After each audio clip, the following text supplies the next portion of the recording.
Hi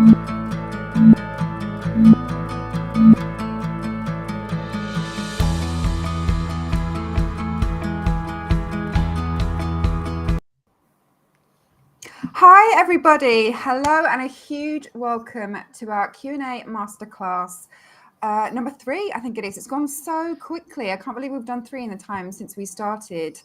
Let us know if you're watching. Please say hello in the comments. We like to do that just so we know that you can see us, because you never know. Had a bit of a tech thing before. So can you see our lovely faces? I am Lisa Shelley, the community manager. You've seen me in the groups. You've seen me saying hello to everybody, but you might not have seen our lovely Eliza. So Eliza, if you can just introduce yourself and say hello to the group, that would be fabulous. Yes, sure. Hi, everyone. I'm Eliza. I'm the grading tutor with the education team. I grade projects at various courses in Formula Botanica. I do contribute blog posts. Sometimes I write blog posts you can see on our website. I also contribute formulations to the lab, which is our membership site as well. So I'm here today with Lorraine and Eliza to see if you have any burning questions that we can help you with. Thank you, Eliza. And I can see you coming in. Thank you so much for saying hello. I've got NYC. I'm always really jealous of all these countries. South Africa, obviously I'm just thinking of the weather. Slovakia. So thank you so much. Keep saying hello. We want you to keep saying hello so we just know that you're here and with us. And yeah, so we can get the party started, really. Lorraine, would you like to say hello? I know everyone knows who you are, but they've been watching you in the lessons, but let's say hello anyway.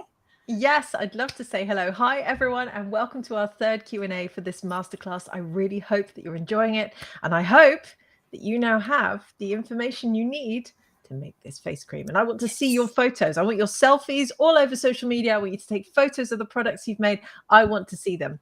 But before we start, I just want to give a huge shout out to Team Formula Botanica, because we've got over 58,000 people taking part in this masterclass at the moment. I mean, just let that staggering number sink in for a minute. 58,000. So you can only imagine the tidal wave of messages that is coming in. I mean, we are answering thousands and thousands of messages that are coming in on email, on live chat, on phone call, on DM, on social media posts. It is overwhelming. And my team is working round the clock to try and answer as many as we can, but we don't always get to all of them because there are just so many people taking part. And that's why we host these Q&As. It's for you to ask your questions about the masterclass while we're here, because normally our education team, like Eliza, is busy in our courses, supporting our students, grading, making sure the students are getting through their courses, unblocking them where they need it. And for just these 3 Q&As, we've brought our education team here for you to get expert advice. So make the most of it while we're here. Yeah, it really doesn't happen. We kind of save this for our online classroom, which is our Facebook group that all our students get to join. So take this opportunity. If you're thinking of a question, just throw it out there. And as Lorraine says, we will do our very best. We do try. And I know you would have been sent an invitation to join the Skincare Entrepreneur Mastermind Facebook group. So please join that. And if you do, you'll see a ton of people, thousands of people taking this masterclass, throwing the images in, asking each other questions, and using the community to get help as they make the formulation as they go. So it really is such a valuable resource. So I fully recommend you going and joining that group if you can. And maybe if you're watching from the Skincare Entrepreneur Mastermind, if you are, say a little hello. We would love to welcome you. Right. Oh, I should say before we start, this live is for the masterclass. So I just want to throw that out there because I know everyone has a lot of questions about preservation. It's a very, very important topic, but this is dedicated to the masterclass. So if you have a question on preservation, feel free to watch. But this is for that. So I'm just throwing it out there because, you never know. We do try and answer everything. Right. Let's have a little look. So I'm going to kick off with a question from Bree, who says, well, why do we have to preserve our formulation and how long will it last for? And that's a good question to start with. Eliza, I'm going to throw that your way. What do we think? I believe that Lorraine has covered this, the basics of why we have to preserve on lesson 6 and lesson 7. I would really encourage you to go back and watch the explanation again. And how long will it last? It's not how should I say? It's not something that we can tell you, okay, this will last for 6 months or 1 year, but Generally, that's the guide that we can give between 6 to 1 year, because there are many other factors involved, such as the GMP. GMP means how clean that you sanitize your work area, the equipments that you use, and also the ingredients that you use to make sure that they are within the, before the expiry date arrives, and also the type of preservation system that you use. So if you're following the one that we are doing, the formula that we have, it's between 6 months to a year maximum. The only way for you to be sure is to conduct a stability test. This is, of course, another topic altogether, but if you're interested to know about it, we have a certificate just specifically for stability testing. Yeah. Yeah, we And do. if I could just add, I'll be hosting a big live webinar on Wednesday evening, Wednesday evening our time in the UK, to teach you 3 secrets that you need to know in order to take that formulation that you've made and now turn it into a business and become a skincare entrepreneur. And we'll be talking a little bit about stability testing in there as well. So make sure you come and sign up for that webinar. It's in your study area. Just scroll down underneath the episodes and put your name down. Thank you. Right, so Rio, I think Rio needs to go back to the lessons as well, but we'll just throw it up here just so we can cover it. How much emulsifier should be used in the formulation? What are the proportions with oils and butters? What do we think, Lorraine? You need to obviously follow the masterclass lessons. I mean, we cover this in lesson 3, so please do go and check it out again if you haven't watched it, or if you haven't even signed up yet, there's still time. Like, get in there now, go and binge watch all the episodes. Every single episode is 10 minutes long. We've made it really short and simple for you so that you can just watch all of them in one go once they're all released, which they almost are, because episode 8 comes out today.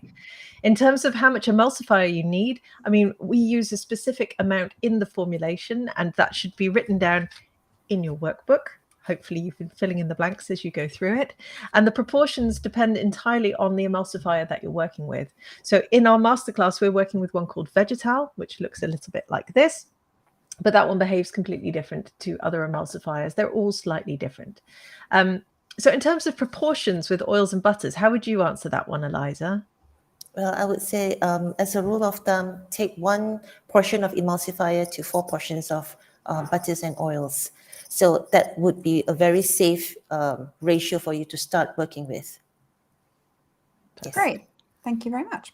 We've still got countries coming in. Lots of people from South Africa. Hello. Still trying to make me jealous. Hello, Switzerland, Poland. Hello to everybody. So let's try this. Another question from Katie, who says, which other preservatives can I use if I can't get hold of the one you're using in the masterclass? So what do we think? Lorraine? Yes, I want you, Katie, to go and download your workbook and stay tuned for 2 p.m. UK time, 9 a.m. Eastern time today, when we'll be releasing episode 8, which is how you customize your emulsion. And what I'm going to do, what you're going to see in that episode, is I'm going to hold up different oils, different hydrosols, different emulsifiers, different botanicals, and there are also different preservatives listed in your workbook on page 24. We've listed 4 of them here for you. So alongside the one that we used in the masterclass, there are 4 others here. So go and check it out and go and see what you can find. And then if you find something that's different that isn't listed in the workbook, then use the bullet points that I ran you through in episode 6 on how to choose the right preservative for your formulation. And we've got even more information on that on our blog as well. And I'm sure one of the team can put that blog post up on our 16-point checklist that you need to choose the right preservative. But don't worry too much. There are other ones out there. Just go and see what you can find and have a go with it. This is kind of following on from that, actually, because this person asked, the lovely Pat says, I've heard you cannot use aloe vera with vegetal emulsifier. Is this true? So this is someone that's already starting to think of, modifying their formulation. What do we think, Eliza? You can, but you can only use it in a very small amount. The reason is because aloe vera has electrolytes composition, and vegetal emulsifier does not tolerate electrolytes very well. So if you want to put aloe vera, make sure that you're only putting a very small percentage in it. And also you need to find out if it's a very concentrated aloe vera or it's just aloe vera juice. If it is, you can safely use between 5% to 10%. along that line. You can, but it's very, very small amount. Great, thank you. I just want to say at this point as well, we're getting a couple of comments coming through asking about the workbook and things like that. You download your workbook, you can see it on the screen. We've made it super, super easy for you. Lorraine is lovely modeling it as we speak. So everything is in there. We do the lessons and we give you a step-by-step guide. All your supplies are in there. Everything is in there that you need. So just throwing that out there, just for those people who need it. Right. Oh, Phil, I'm not going to pronounce that wrong, so sorry. I have a question on extracts. Can we make and use our own glycerates and tinctures? Are they effective? And do you show how we should make these extracts? Not sure how far you are on the lessons, but what do we think about that, Lorraine? Yes, you can make your own glycerites and tinctures. Absolutely. You can make your own infused and macerated oils as well. And some of them can be very effective. In fact, we use a papaya glycerite in the masterclass itself. You could create your own glycerite to add instead. And we want you to play around with it. We don't teach how to make these extracts in our courses or in the masterclass, in fact, because we're not teaching you how to make ingredients. We're teaching you how to formulate. However, we have lots of blog posts on our website that show you how to make glycerites and macerated oils. Tinctures are a different ball game entirely, because obviously they're based on alcohol. You don't want to put very high percentages of alcohol in your formulation. So when people work with tinctures, when they formulate, they tend to keep the percentages fairly low. Great, thank you. Just throwing this up. This is from the lovely Susan, says hi from Glasgow. Thank you, Lorraine, and your team for a fantastic masterclass. It's been amazing. I'm looking forward to learning more. I think we've got 2 more lessons coming up in the masterclass, so stay tuned for them because they are fantastic and they raise the game. So make sure you follow it to the end. And the big free webinar as well. So we've got a live webinar Wednesday evening. I want you to come and sign up for it because I'm going to take everything you've learned in the masterclass and show you the blueprint on how you can now become an organic skincare entrepreneur. So on your study area, scroll down, sign up for it. Yep, we're going to raise the game Wednesday, 6 p.m. I think, unless anyone tells me. Okay, time. So this is another Susan says, if I wanted to add squalene, when and how should I add this? Eliza? You can replace squalene with in the oil phase. So whatever oils that we listed there, you can actually change it to squalene totally, or you can minus it off to make sure that the oil phase still totals up to the one in the formula, if that makes sense. Yeah. Yep. Thank you, Eliza. Right. Kelly says, Lorraine stated in lesson 7 that you can adjust the pH with lactic acid. Is this true, Lorraine? I like to think it is true. Yeah, I said it in kind lesson of 7. calling you out there. If it's there, Kelly. Don't question Lorraine, Kelly. Yes, because lactic acid is a pH adjuster, but there are different ones. And I don't want you to worry too much about it in this masterclass because I don't want you to get too hung up on it. Obviously, we want you to get started with formulating. Yes, you need to test the pH of your formulation if you're going to sell it or if you're going to use it long term. But yeah, you can adjust your pH ever so slightly with just a couple of drops of lactic acid. But there are other ones as well, aren't there, Eliza? I mean, we've got citric acid. We've got, I've forgotten the other ones at the moment. I think these 2, lactic acid, citric acid, are the most common ones, and it's available everywhere. Yeah, but it is true. I don't make things up in the masterclass. She just to summarize, Kelly. Yeah, she knows her stuff. Right, we have the lovely Malika who says, can I get more info on the pH strips? Which ones should I get and how should I use them? Eliza. Okay, I think it really depends on where you are and where you want to purchase it from. pH strips, they come in color combinations. I don't have mine with me today. You have those that comes in 2 colors. Ooh, Lorraine just took something out of my picking. Yes. And you have 2 colors. It comes in a box where it has the color coding as well that shows you which pH it falls under. Yes, that's right. Depending on the colors. That is 2 colors, right, Lorraine? You also have pH strips that comes in 3 color coding as well. So what you do is when you measure it, leave it for about 10 seconds, and then it will change the color according to the pH of the emulsion.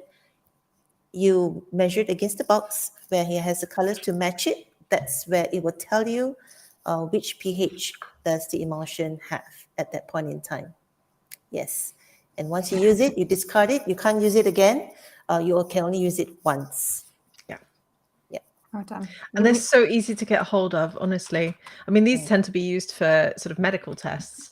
Obviously, if you want to start formulating, then we recommend you get a pH meter. Let me dig mine out briefly. But I really don't want you to get too worried about this at this stage. Just make the cream, have fun with it. You know, buy some pH strips, play around with it.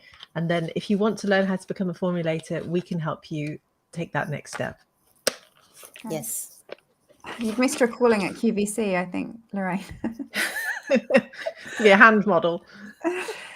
We have a question from Pradeep. Can you please suggest what kind of certification license is mandatory to sell your own manufacturing organic skincare products? I'm throwing this question up there because I can see we have similar questions up in the lives, but we really don't cover that in the masterclass lessons, but we will cover that and we will mention kind of what steps to take in our webinars, like after we complete lesson 9. So if you are thinking of taking that next step, just stay with it, stick with us, watch all the lives that we're putting on, and we will be able to help you with that. So and if I can just add, we also have a blog post about this on our website. It varies from country to country. Like generally you don't need a certificate and a license. However, there are some countries that have slightly other nuances and might require you to outsource manufacturing, for instance. But I don't want you to worry too much about it at this stage. And I'm sure the team can put that blog post up for us in the comments on YouTube and Facebook. Yeah. Let's put them to work. Okay, Sarah N says, my lotion has separated in the fridge. I followed all the instructions really carefully, temperature, etc., etc. Help. Eliza, what do we think? Okay, I'm assuming that you have followed all the ingredients in the formula that we have provided. The only thing now I can troubleshoot for you is your mixing. This is actually quite common, especially for those who have just started to learn. I'm assuming that you're using a whisk, because when you mix with a whisk and when you mix with a blender or a homogenizer, something that is mechanical. So if you're using a whisk, which Lorraine has shown you in the masterclass, you need to whisk it consistently, if possible, throughout from the time that the emulsification process takes place. That's where you add the oil and water together and you whisk it right to the cool down phase. Because sometimes insufficient whisking, it can cause the emulsification to be incomplete. And that's where after a couple of hours, you'll find that it actually separates. Or sometimes when you are so excited and you keep on whisking it, you over whisk it, it can also cause the emulsion to separate because, again, it's over stirred. So this is what I can troubleshoot, because this is a common issue that people has encountered. Try to look back at how you whisk it and try again. Don't give up. Try again and try to change the way you whisk it to see whether have you whisked it sufficiently or did you actually overmixed it. You will get this. It can work. I think that's a good point as well. If something like this does happen, just try again. Sometimes you think you followed everything, write down everything that you've done and just try it again. That's a good lesson for everything. Yes. Patricia asks, I won't put this up, but how do I make laundry detergent? We're not covering that in this masterclass, Patricia. Maybe one day we will. We're a cosmetic formulation school, so I'm afraid we don't do cleaning products. We've been asked many times over the years, but that's not our niche. Not today, but stick with us. Maybe we will one day. Denise says, if your pH isn't balanced, how do you add bicarbonate of soda or the acid, and does that change the amount of preservative that we would use? Is that something we can cover? Do you want to take that one, Eliza? Eliza? Yes, sure. Okay, how do you add the bicarbonate of soda? Well, bicarbonate of soda is in powder form. So if you can get it at home, what you do is you need to make a solution, which means you put, say, 10% of bicarbonate of soda with 90% of distilled water, mix it, and you can use it to adjust. If you have lactic acid, it is available in liquid form. Sometimes you can get citric acid in liquid form as well. If not, it comes in powder form. You can prepare the same method as the bicarbonate of soda and you add it in, depending on whether you want to increase it or decrease it. Does that change the amount of preservative? No, it does not. The amount of preservative that you add remains as in the formula. Now, this pH adjusters, it doesn't add to the total of the formula. It is actually usually written at the bottom. If you use it, it's written at the bottom of the formula to see how much that you need to adjust the pH. And usually, more often than not, it's only a very, very tiny, minute, tiny amount that you need. So no, it doesn't change the preservative amount. Thank you. Thank you. Right, we have Sanj. Which fresh ingredients can we add to our formulations? How can we increase the shelf life if we are using fresh ingredients? Does it change it in any way? Lorraine? Yeah, there are lots of ingredients you can add to your formulations, and today episode 8 goes out in your masterclass. So if you haven't signed up yet, make sure you've signed up. Go and log in, get your workbook printed out, take the selfies. I'm going to keep repeating myself on this. In terms of fresh ingredients, that they become a little bit more challenging because a fresh ingredient will inherently be very water rich, which, as you've learnt in the last 2 lessons, episode 6 and 7, obviously can attract in microbes, which could then potentially cause contamination of your formulation. And obviously we're learning how to make this face cream in the masterclass. So adding fresh ingredients, if you're going to do it, I would infuse them into something like a glycerite potentially. We have a whole blog post on this. You obviously watch us add papaya glycerite in episode 5 when we add the botanicals. So that might be quite a nice way of adding fresh ingredients in. If you want to increase your shelf life, that's going to be challenging with fresh ingredients because the more fresh ingredients you introduce to your formulation, the more water you're effectively introducing and the shorter the shelf life will be. But I don't want you to worry too much about that one at the moment. We're going to talk more about stability testing during the webinar on Wednesday evenings. So if you haven't signed up yet, go to your study area page, fill in your details and put your name down and come and join us. Thank you. So lovely name here. This is Linadia says, when should I use the mini whisk and when should I use the mini homogenizer? What is the difference, Eliza? Okay, if you want to use the mini homogenizer, it is actually recommended if you can get your hands on it because it actually breaks down the particles of both the oil and water phase and enables the emulsification process to be more efficient. It's a bit lengthy to explain how the emulsification is, but it actually makes the emulsion more stable. That makes sense than when you actually use a mini whisk. But this doesn't mean that using a mini whisk you can't get a stable emulsion. You can. I'm just saying that it actually enhances the possibility of a better stability and shelf life. So for a start, because if this is new to you, just use a mini whisk because you need to get the idea of how the whole process takes place.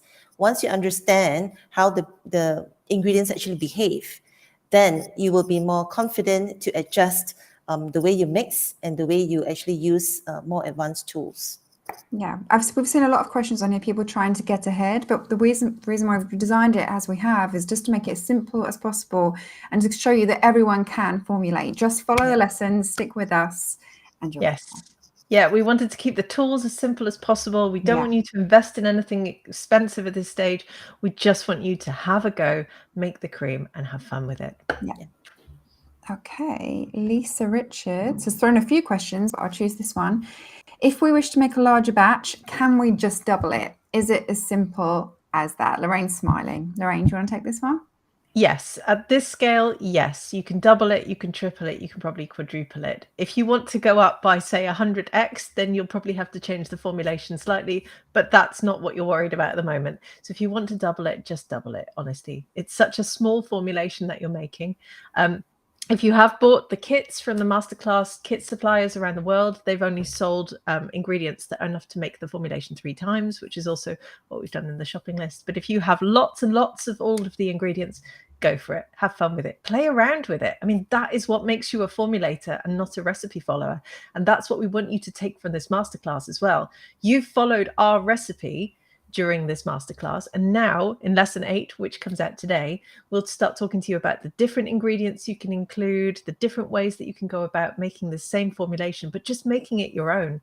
And then you start down that path of becoming a formulator, which of course, as we know, is so fun, easy and empowering. Great, thank you, Lorraine. Angelina says, how long should you whisk for / use a homogenizer before starting the cool down phase? Eliza? Okay, now, as I mentioned earlier, using a whisk and a homogenizer is different. Let's go with the whisk. Yeah.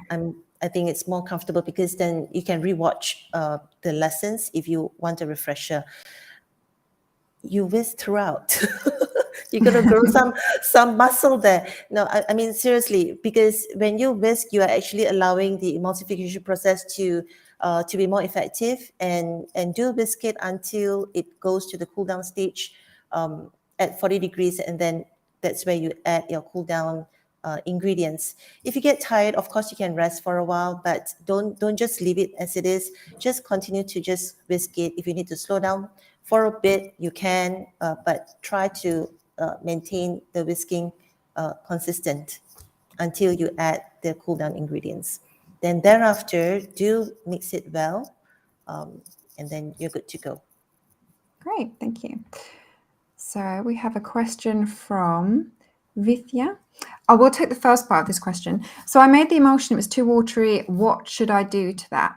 I know they mentioned color, but we're not going to cover color throughout the masterclass. But if someone has made the emulsion, it's too watery, what do we think they should do to make it better? Eliza? Okay.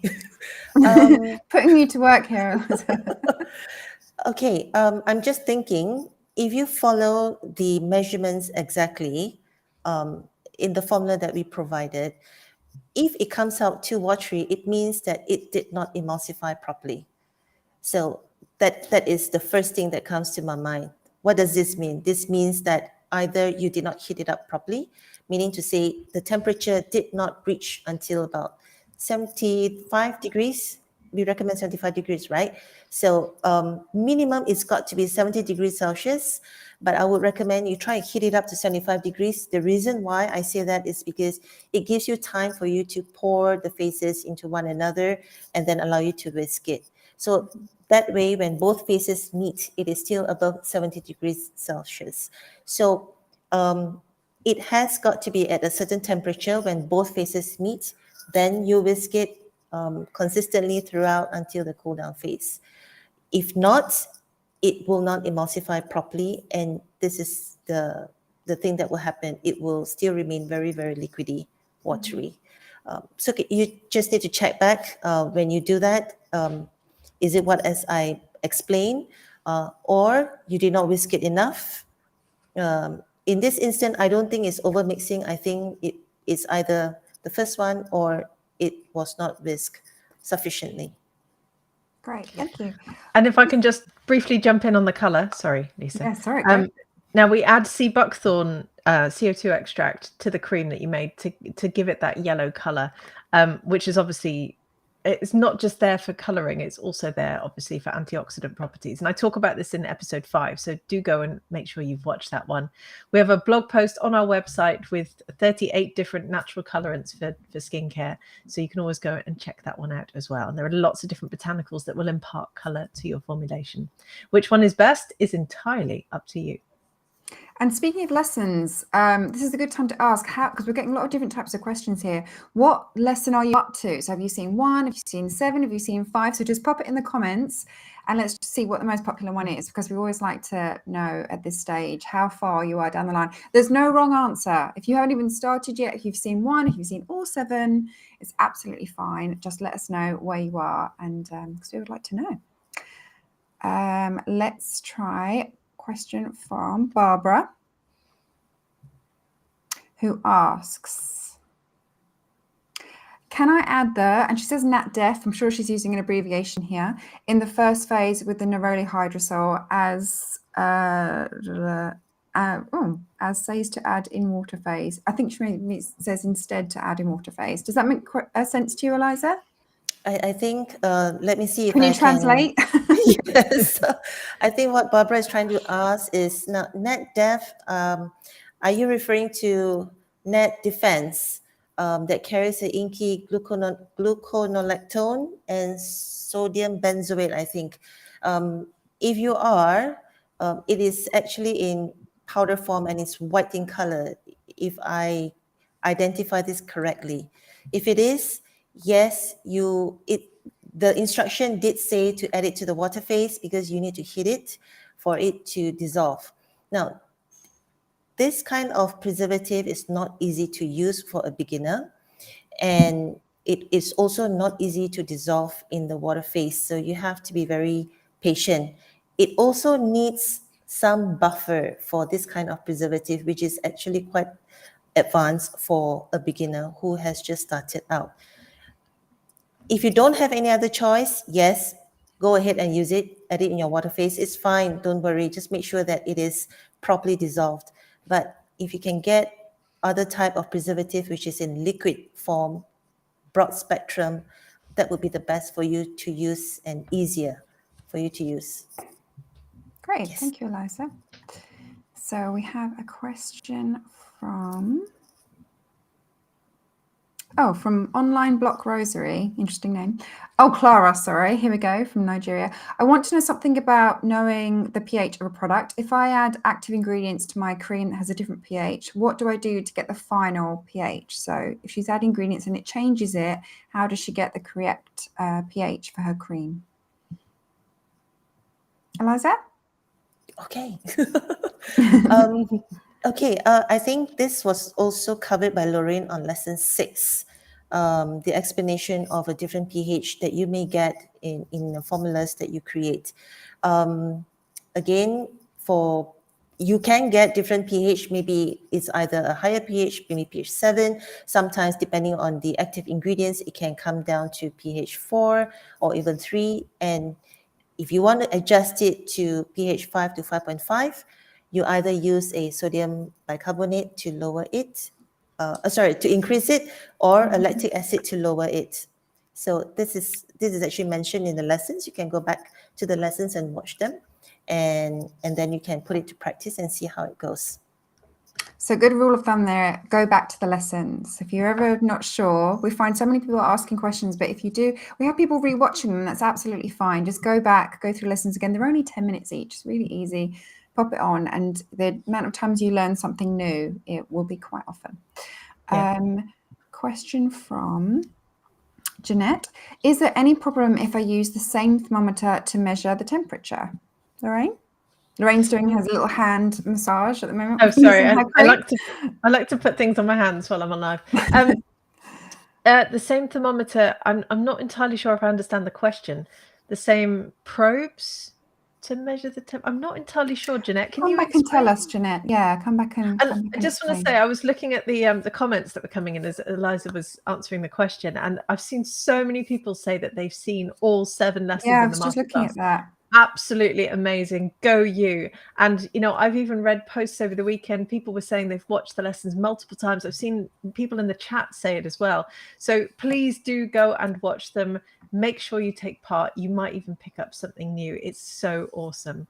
And if you haven't started yet, don't worry. You've got time. Like, you've got the time to do this. That's why we made these lessons 10 minutes long each. I mean, I sat there with a stopwatch timing myself as I was writing the scripts, so I would keep it nice and short for you. So make sure you jump in there. Just, you know, find a quiet spot, put the do not disturb sign on the door, and make sure you catch up, because they will only be here until May 17th. So you've got another week or so to catch up. Great. So Lorna says, I mean, I think we've covered this, but can you mix different oils in the oil phase so long as they equal the same total amount? So if someone's changing oils, can they just go ahead? Lots of nodding from Eliza and Lorraine. Yes. And in today's episode, you're going to watch me talk about different oils that you can use as well.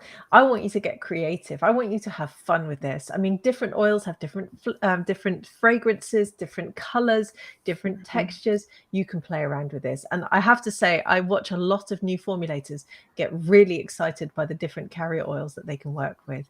I know I did when I first started formulating. So go and explore what's out there and have fun with it. And just a reminder, as Lorraine mentioned earlier, to go to our blog section on our website and just type, with such a good search option there, just type in ingredients or type in oils and you'll see a ton of different options coming up and you'll basically be set for the day, if not the week. So yeah, we've definitely. Yeah, we have over 400 articles in there. So you'll exactly. have So yeah, there's some homework for you. So this is Lisa again, who's I'll get send her up. She's asking a lot of questions. If you were macerating rosemary, would you still need to add? Eliza, how do you pronounce this? Tocopherols. Not profiteroles, tocopherols. Tocopherols, yeah. And the answer is yes, because right. macerating rosemary is different from adding a rosemary extract. So rosemary extract is also a form of antioxidant, although you use it in a very smaller, quantity than tocopherols. But yes, the answer is yes. It will still need the addition of an antioxidant. Mm-hmm. Great, thank you, Eliza. Right, we know the answer to this, but I'm putting it up. Is there a checklist anywhere on what kind of preservative should be used and when? Lorraine, please. Yes. QVC this answer. The answer is it's in your workbook. Well, it's lesson 6. It's episode 6.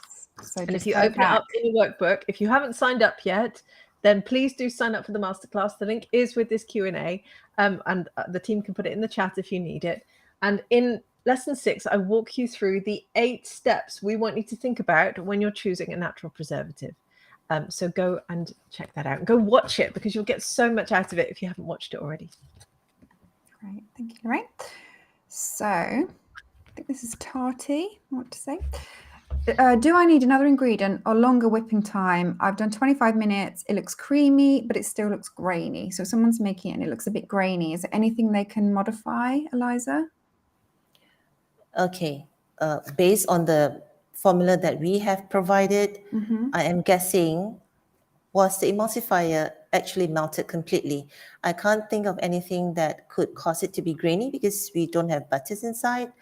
I think it's the emulsifier. Probably it did not melt completely. Try to stir it when you heat it up and then take a look to make sure that it's clear, it's all oils with the emulsifier, and then you do the emulsification. So unless you added a different type of glyceride that may have some residue, which usually should not, but these are the only things that come across my mind. Okay. Yeah, I agree with you, Eliza. I can't think of anything else that it would be. Just go and have another go, Tati. Yeah. Have fun with it. Try again. Let us know. Try again. And show us in the Skincare Entrepreneur Mastermind. There are people as we speak throwing their images in, asking for help and getting help from the community, not just us as well. So please go in and share your images and share your questions with us as well. Yep. So Panita says, my question is, are essential oil or fragrances good to add to our formulations? I think this person is maybe questioning if they're safe or if the ones we used are okay. Lorraine, what do we think? Yes, they can be, but it is entirely up to you. I mean, some people don't want essential oils in their formulations, and that's fine too. We did add one in the masterclass because we wanted to give it fragrance and we wanted to show you the variety of different ingredients that were available. But yes, you can leave it out if you want. There are just hundreds of different essential oils. So once you start to investigate it, it does get quite exciting, I will say, and a little bit addictive when you start shopping for botanicals. But you don't have to use them. In terms of fragrance oils, those tend to be synthetic in nature, not always. Also, they don't tend to tell you what's actually in them, which I personally don't like. And I've not yet met a formulator who does like that. So just be a little bit aware of the fact that when you buy fragrance oils, they don't always tell you what's actually in the bottle that you're buying because it's just hidden behind one name, which is parfum, i.e. fragrance. Pronounced beautifully there, Lorraine. Just throwing this up from Lady Empress, fantastic name, says, morning, will this live be saved on YouTube? Our lives are available to go back and watch. So if you do have a question, I'm going to put Eliza to work and we don't get to it in this live here. I will send Eliza back. Thank you, Eliza, to answer your questions. So just leave it wherever you're watching, YouTube, Facebook group, I think, the Skincare Entrepreneur Mastermind, just add your question below and we will try and answer it. As Lorraine said at the beginning, we do try and answer as much as possible. There are 58,000 people taking this class with so many questions. So, which is why we've made it easy, as easy as we can. So, but we will try. Yeah.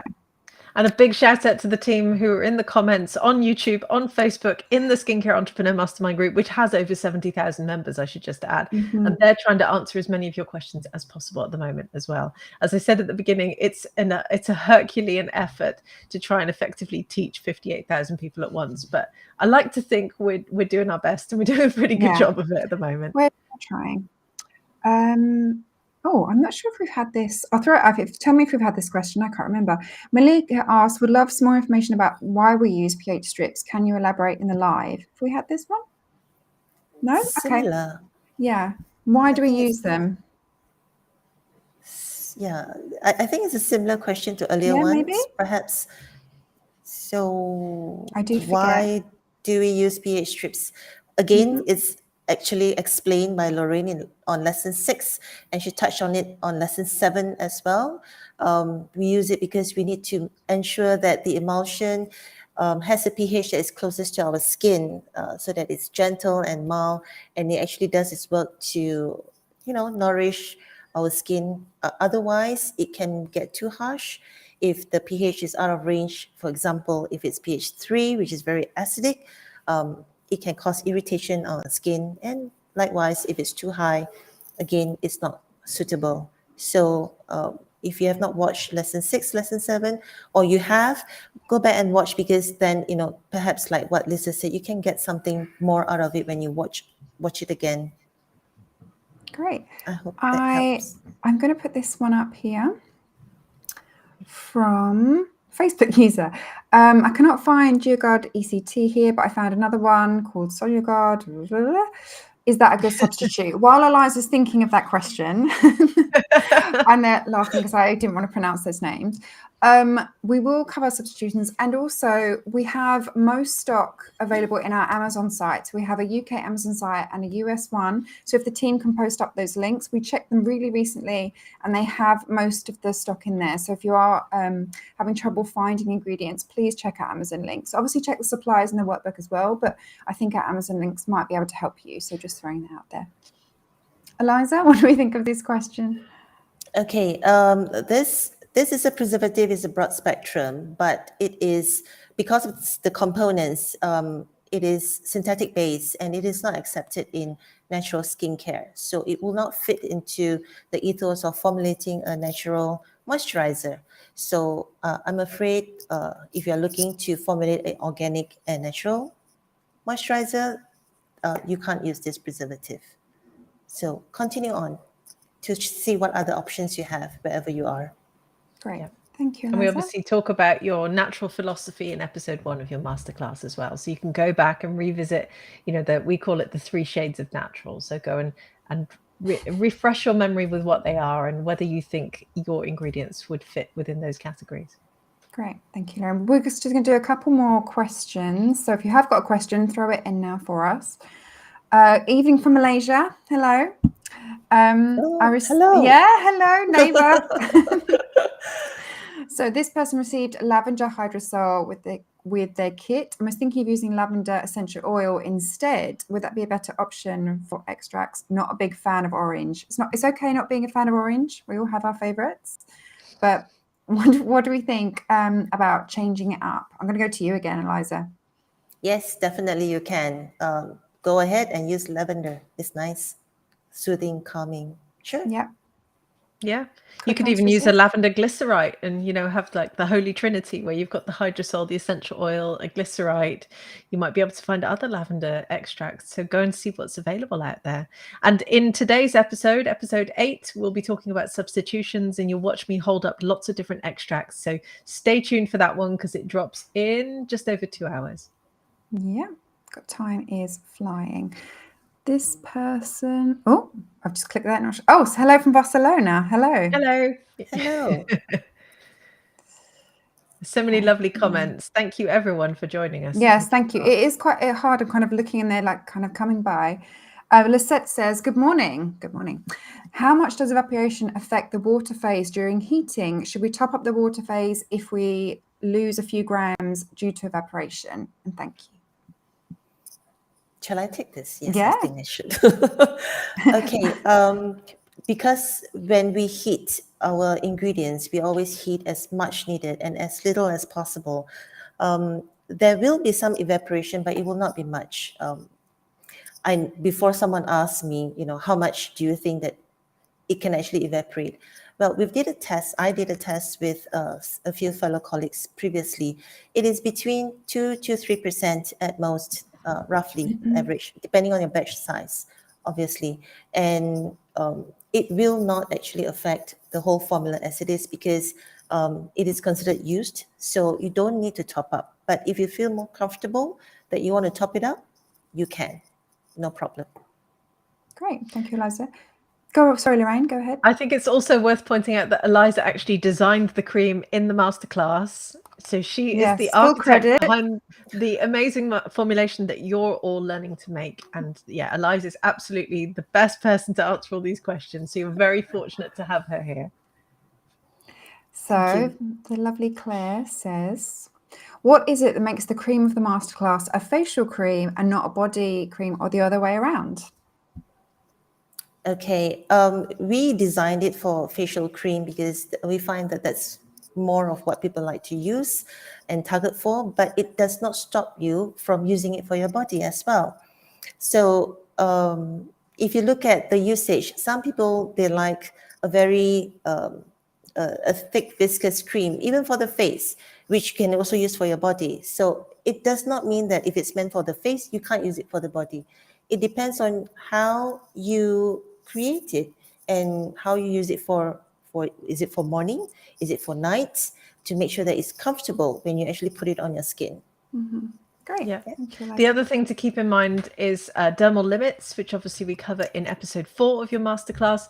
Interesting sneak behind the scenes peek. This formulation that we make in the masterclass was actually originally designed as a body cream, wasn't it, Eliza? And then we looked at the dermal limits because we realized that we wanted to make a facial product for the masterclass, and we didn't change it because it was fine. But you do have to think about your essential oils if you are adding them, because sometimes you should use less for the face than for the body. But we cover this in episode 4, so go and check it out again if you haven't watched it. We've covered everything. We have covered absolutely everything. Okay, it's a couple more questions. We have Ariel. I don't think we've done this one. Can I use botanical alcohol extracts, tinctures, as part of the water phase? What do we think?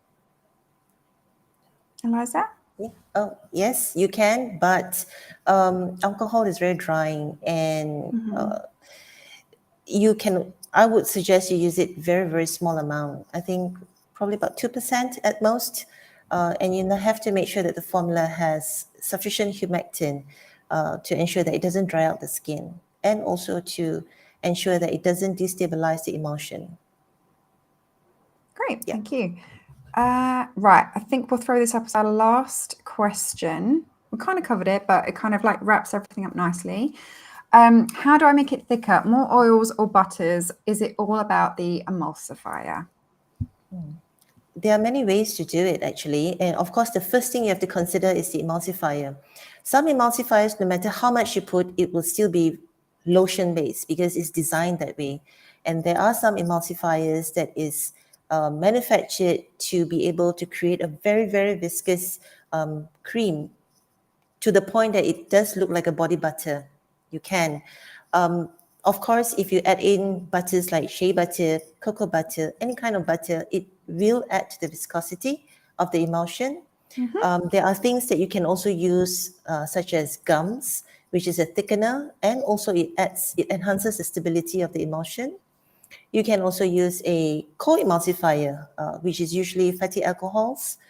That is also a thickener. So there are many ways that you can do it, many approach. So you can try it out. Try again. I'm just going to throw this up from Susan as well, because this is quite interesting. Susan, if she gets it wrong, how many times can you reheat? How do you mean get it wrong? I think maybe she might be talking about the water bath. Maybe the emulsion, maybe it didn't emulsify. Yeah. I wouldn't recommend going back and reheating it again. I'd just recommend starting from scratch. I mean, you can try by all means. It's always good to experiment with these things, but If your emulsion has split, or if it hasn't come together, or if it's failed in some way, then heating it up again may well not salvage it at that point. You have to follow the steps individually. And that's why we also recommend on your shopping list, which I've got here, the one that you have in your study area, so you can get the ingredients to formulate along with the masterclass, that we recommend you get at least enough to make the cream 3 times, so that if you do have something go wrong, don't despair. It's quite normal. It's good to have things go wrong, actually, because you learn from them. And as we say all the time, if you didn't write it down, it didn't happen. So make sure you take notes of everything that happens. But yes, I don't think reheating it is going to be the answer. Would you agree with that, Eliza? I agree. For this particular emulsifier, it will not work. So I'll save you the heartache of trying to reheat. No, you have to start from scratch and redo again. Just make sure that you take note of the temperature when you mix it, whisking till cool down phase and so forth. I think that's a good point as well. That it's not heartache, it's just the process. All these creams you see on the shelves, all these people you see making creams, not everybody has made their cream. It's been absolutely perfect first time, but there's also kind of fun in that as well. So yeah, just keep trying. I'm seeing a lot of questions come through asking if they can substitute things. So I think we're kind of going to wrap it up here, because you need to watch lesson 8, which becomes available at 2 p.m. UK time today, and definitely check out lesson 9 as well. Thank you so much for sending all your questions through, and join us for the webinar Wednesday 6 p.m. I think it's going to be me, Lorraine, and our lovely colleague Anna. I think there's so many, they're all kind of like molding in together now, but please join us for that webinar, because it's going to be amazing. We're going to tell you how to take it to the next level, whatever stage you're at. If you're just at the beginner, if you've been formulating, we know you've been kind of, a lot of people have dreams about creating their own brand, about formulating, about just changing their life in a way that is going to be absolutely fantastic. And we're here for you, and we can show you how to do it. And we'll definitely be showing you how to do it in that webinar. So make sure you join us at 6 p.m. It's going to be amazing. I mean, this was just really the start of your formulation career. And in the live webinar that we'll be hosting, we're going to teach you how to take it up to the next level and really formulate your future. Because I know so many of you have made or are making this face cream. And I do want you to put up the photos when you make it in our Facebook group. Put it on social media, tag us on Instagram, use the Formula Botanica hashtag. We want to hear from you. But we're going to show you how you can take your formulation and turn it into a business. And tomorrow's episode will already give you a little sneak peek, when I'll have the entire Formula Botanica graduate collection that I've been sent, my private stash, on a big table in front of me. And I'm going to be lifting up some brands to show you how they stand out in the marketplace and how they did it, which is very exciting. But make sure you sign up for the webinar, because this is really what you need if you want to now take the next step. And there's lots of comments coming in saying thank you from so many people. So I just want to say thank you, because we couldn't do the masterclass without you. So it's here because you're taking part and you're active and you're in your homes formulating. So thank you all very much. And thank you for Eliza for joining us. I know we put you to work, but have a cup of tea, take a nap. Thank you, Lorraine. And we will see you all 6 p.m. UK time Wednesday. See you soon. See you then.